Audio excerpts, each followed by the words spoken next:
Ngayon ituturo ko po sa inyo ang tamang pagluto ng paa ng manok na hindi makunat at hindi naaagnas ang laman sa kanyang buto.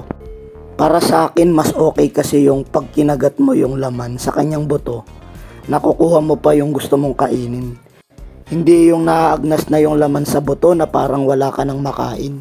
O kaya ay sobrang kunat naman na parang ayaw magpakain. Malinis na po yung ating paa ng manok. Wala na po siyang kaliskis at mga kuko na natira.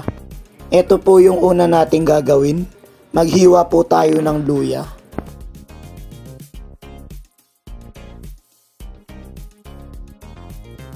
Ilalagay ko na po ang hiniwa kong luya kasama ang paa ng mga manok.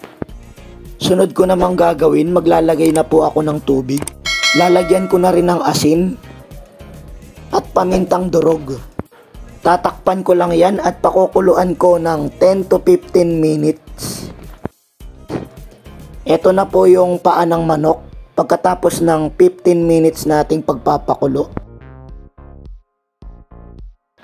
Tamang-tama lang po yung oras ng ating pagpapakulo sa kanya. Itatapon po natin yung ating pinagpakuluan na tubig sa kanya. Hayaan lang po nating matira yung luya kasama ng paa ng mga manok. Dahil kasama yan sa aroma mamaya pag maggisa na tayo at magtatanggal na rin ng lansa. Maghihiwa lang po ako ng bawang at sibuyas.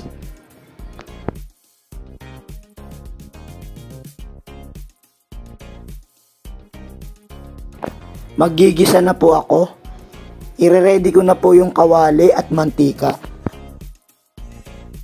Una ko pong ilalagay yung bawang. Sunod ko nang ilalagay yung sibuyas. Alam nyo po bang ang sikreto ng masarap na ulam ay kung paano po tayo maggisa? Yan ay narinig ko lamang at napatunayan ko na rin sa aking sarili.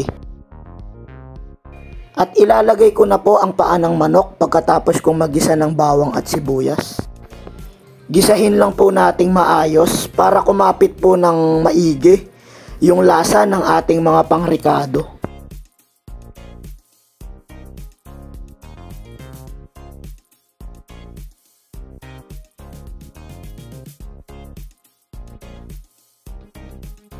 Maglalagay na po ako ng toyo. Tinansya ko lang po yung toyo na aking nilagay. Hanggang sa mangitim-ngitim na po yung paa ng ating mga manok. Sinunod ko naman yung suka. Mga 3 kutsarang suka po ang aking nilagay. At naglagay na rin po ako ng 1 basong tubig. Takpan lang po natin ulit hanggang manuyo-nuyo po yung ating sabaw.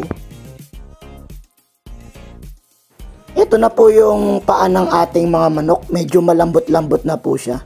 Maglalagay na po ako ng dahon ng paminta. At maglalagay na rin po ako ng pamintang pino.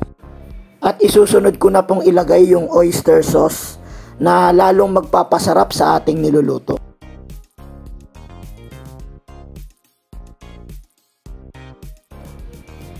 Takpan lang po natin ulit. Pakuluin lang po natin ulit ng 5 hanggang 10 minuto. Ito na po yung paa ng manok na ating niluluto. Malambot na po siya. At hindi po siya yung sobrang lambot na naaagnas na parang wala ka na pong makain. Para sa akin po, ito po yung katamtamang pagluluto sa paa ng manok.